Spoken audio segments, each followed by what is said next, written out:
अगर आप एक यूज्ड कार खरीदने वाले हो तो ये वीडियो आपके बहुत पैसे बचवा सकती है। होता क्या है, जब भी हम एक यूज्ड कार की तरफ जाते हैं या फिर for the matter of fact आप न्यू कार भी खरीद रहे हो तो उसकी इंस्पेक्शन कराना बहुत ज्यादा जरूरी है। अगर आपके पास कोई वेल इन्फॉर्म्ड मैकेनिक नहीं है या फिर आपके आसपास कोई अच्छा फ्रेंड नहीं है जिसको अच्छे से नॉलेज हो, तो आप इस वीडियो को देख के अपनी कार की अच्छे से PDI कर सकते हो या फिर इंस्पेक्शन कर सकते हो। मैं आपको कई सारे ऐसे पॉइंट्स बताऊंगा जिनको नोट करने के बाद आप अगर कोई न्यू कार खरीद रहे हो तो उसकी भी इंस्पेक्शन कर सकते हो एंड किसी यूज्ड कार की तो बिल्कुल कर ही सकते हो। I am Harshvardhan Malik, a mechanical engineer, and without wasting any time let's get rolling. So guys, सबसे पहली चीज जो आपने चेक करनी है वो है विन नंबर। जहां आपने अभी प्लेट पे देखा एक विन नंबर वहां लिखा है, दूसरा आपकी आरसी के ऊपर लिखा है एंड तीसरा आपके बोनेट के अंदर लिखा होता है। वहां पे आपने चेक करना है कि जो विन नंबर लिखा है क्या वो मैच हो रहा है हर जगह से। ये आपकी कंफर्मेशन देगा एंड विन नंबर से ही आप आगे डिटेल्स निकाल सकते हो। सो गाइस, सेकंड पॉइंट जो है वो है डॉक्यूमेंट्स। आपकी गाड़ी की इंश्योरेंस, आरसी, दोनों चाबियां और पॉल्यूशन हमेशा अवेलेबल होना चाहिए एंड अगर इनमें से आपको कुछ मिसिंग लगता है या टेम्पर्ड लगता है तो उस गाड़ी को छोड़ दो। सो गाइस, थर्ड पॉइंट जो आपको बिल्कुल मिस नहीं करना है वो है आपकी विंडोज। विंडशील्ड और आपकी रेयर एंड वाली विंडो आपने चेक करना है कि क्या उन सब के ऊपर सेम नंबर और सेम डेट है या नहीं। अगर उनमें से किसी का भी नंबर अलग है इसका मतलब वो विंडो या फिर वो वाला ग्लास चेंज हो चुका है। गाइस, फोर्थ पॉइंट जो है वो है आपके बोनेट के अंदर की चीजें। कई सारी चीजें आपने चेक करनी है, जैसे कि इंजन ऑयल लेवल। आपने डिपस्टिक खोल के देखनी है कि इंजन ऑयल का लेवल कितना है, उसका कलर क्या है क्या नहीं है, कहीं उसके अंदर कोई दिक्कत तो नहीं है। आपने कूलेंट को चेक करना है, कूलेंट पिंक हो सकता है, ग्रीन हो सकता है, पर ब्राउन नहीं होना चाहिए। आपने ब्रेक ऑयल चेक करना है, साथ ही साथ आपने चेक करना है कि जहां आपके चैसी माउंट्स हैं कहीं इसके अंदर कोई बेंड तो नहीं है, कुछ रिपेयर तो नहीं है, या फिर एक चैसी का पार्ट दूसरे चैसी से ज्यादा न्यू या फिर डिफरेंट कलर का तो नहीं दिखता। और साथ ही साथ आपने यहाँ अच्छे से चेक करना है कि ये जो वेल्डिंग है या फिर यहाँ पे जो जॉइंट्स बनाए गए हैं कहीं उनके अंदर कुछ रिपेयर तो नहीं है, डिफरेंट कलर तो नहीं है, क्योंकि अगर कुछ ऐसा है तो इसका मतलब कार के अंदर फ्रंट एंड एक्सीडेंट हुआ है। सो गाइस, नेक्स्ट पॉइंट जो आपने चेक करना है, जो मोस्ट कॉमनली सब लोग चेक करते हैं, वो है सबसे पहले पैनल गैप्स और पैनल्स के कलर्स। आपने चेक करना है कहीं कोई डिस्कलरेशन तो नहीं है, जो बॉडी के अंदर का कलर है उसकी फिनिश रफ तो नहीं है, और साथ ही साथ आपने चेक करना है जो अंदर पेंट है वो बाहर से मैच हो रहा है या नहीं। एंड साथ ही साथ आपने चेक करना है हर एक डोर की ऐसे बिडिंग आप उतार सकते हो। आपने स्पॉट वेल्ड्स को चेक करना है कि कहीं इनमें से कोई टेम्पर तो नहीं है और सारे के सारे वेल्ड्स एक जैसे हो। अब देखो, वहम डालने की जरूरत नहीं है, अगर थोड़ा बहुत स्पॉट वेल्ड अलग है जैसे ये नेचुरली है तो कोई दिक्कत नहीं है, पर अगर कोई पैनल गैप है, जैसे इतना पैनल गैप है और दूसरी साइड बम्पर्स की साइड थोड़ा अलग पैनल गैप है, उतना जस्टिफाइड है। बट अगर मान लो मैं डोर बंद करता हूँ, यहाँ एक सर्टेन गैप है और दूसरे डोर पे बिल्कुल ही अलग गैप है, काफी ज्यादा टाइट है, तो आपने उस टाइम उस कार पे क्वेश्चन करना है एंड अपने डीलर से डिस्काउंट मांगना शुरू कर देना है। सो गाइज, नेक्स्ट जो बहुत इंपॉर्टेंट पॉइंट है वो आपने अपनी कार का स्टार्टअप चेक करना है। आपने बैटरी को भी चेक करना है कि कहीं वो बैटरी सूजी हुई तो नहीं है, स्वोलन अप तो नहीं है, फूल तो नहीं गई है। साथ ही साथ आपने देखना है कि कहीं उसके आसपास किसी भी टाइप की कंटेमिनेशन तो नहीं बिल्डअप हो गई है। एंड जब भी आपको यूज्ड कार खरीद रहे हो तो उसको अपने सामने सुबह पहली बार स्टार्ट कराओ। आप चेक करो कि क्या वो ऐसे इंस्टेंटली स्टार्ट हो रही है या उसके अंदर काफी लंबा स्टार्ट जा रहा है। आपने उसे क्रैंक करके देखना है एंड आपने उसमें पीछे भी चेक करना है कि स्टार्ट करने के बाद कहीं वो धुआं तो नहीं दे रही, व्हाइट धुआं दे रही है या फिर अगर ब्लू धुआं दे रही है तो उस कार को इंस्टेंटली रिजेक्ट कर दो। सो गाइज, नेक्स्ट जो बहुत इंपॉर्टेंट पॉइंट है वो है रस्टिंग। आपने अपनी कार के मैट हटा के, कारपेट हटा के चेक करने है कि कहीं उसके नीचे रस्ट तो नहीं है। आपने अंडर बॉडी में चेक करना है कि कहीं वहां पे रस्टिंग तो नहीं है।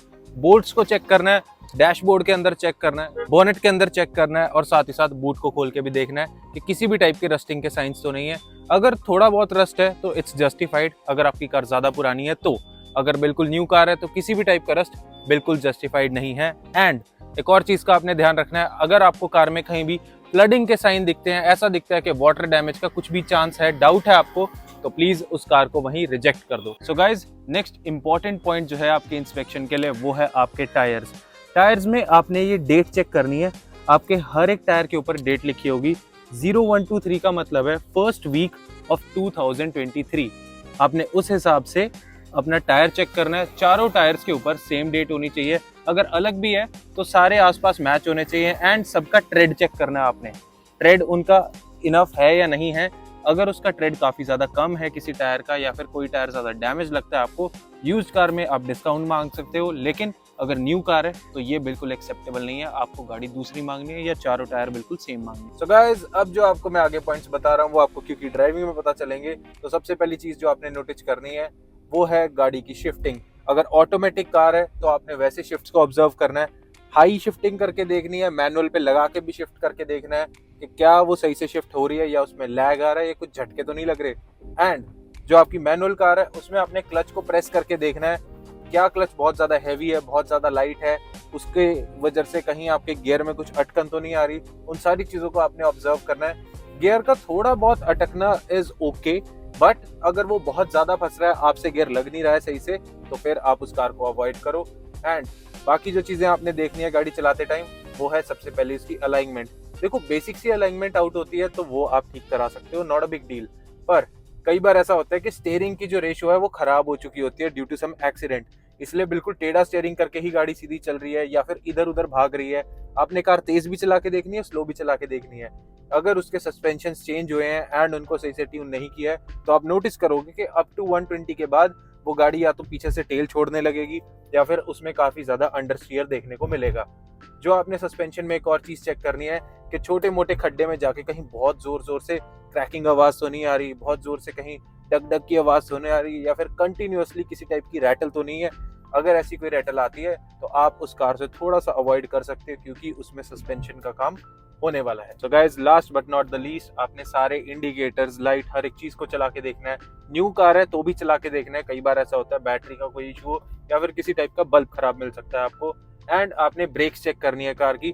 ज्यादातर गाड़ियों की ब्रेक्स थोड़ी सी कमजोर हो चुकी होती है जब भी वो यूज्ड कार मार्केट में जाती है, तो उस पॉइंट को आपने पकड़ के कैंसिल नहीं करना कार को। उस पॉइंट पे आप अच्छा डिस्काउंट मांग सकते हो क्योंकि वो एक रिप्लेसेबल पार्ट है, आप बदलवा भी सकते हो। एंड अगर आपको लगता है कि ब्रेक्स की वजह से कार थोड़ी सी डिसबैलेंस वगैरह होती है तो आप सोच सकते हो कि शायद कार के अंदर कुछ छेड़खानी है। बट एक चीज आपने और करनी है, जो भी कार आप यूज चलाने जा रहे हो प्लीज कोशिश करना कि किसी टाइप से आप उस टाइप की कार को चला के देखो। What do I mean to say, कि आप अगर मान लो होंडा सिटी चला के देखना चाह रहे हो तो ऐसा हो कि आपने कोई नॉर्मल होंडा सिटी पहले कभी चला के देखी है। क्योंकि बहुत सारे लोग ऐसे होंगे वो स्कॉर्पियो एन चलाते हैं और वो जाके होंडा सिटी चलाएंगे तो उन्हें उसमें कुछ अलग दिखेगा या कुछ चेंजेस दिखेंगे जिसकी वजह से उन्हें लगेगा कि शायद इसके अंदर कुछ खराबी है, बट ऐसा नहीं है।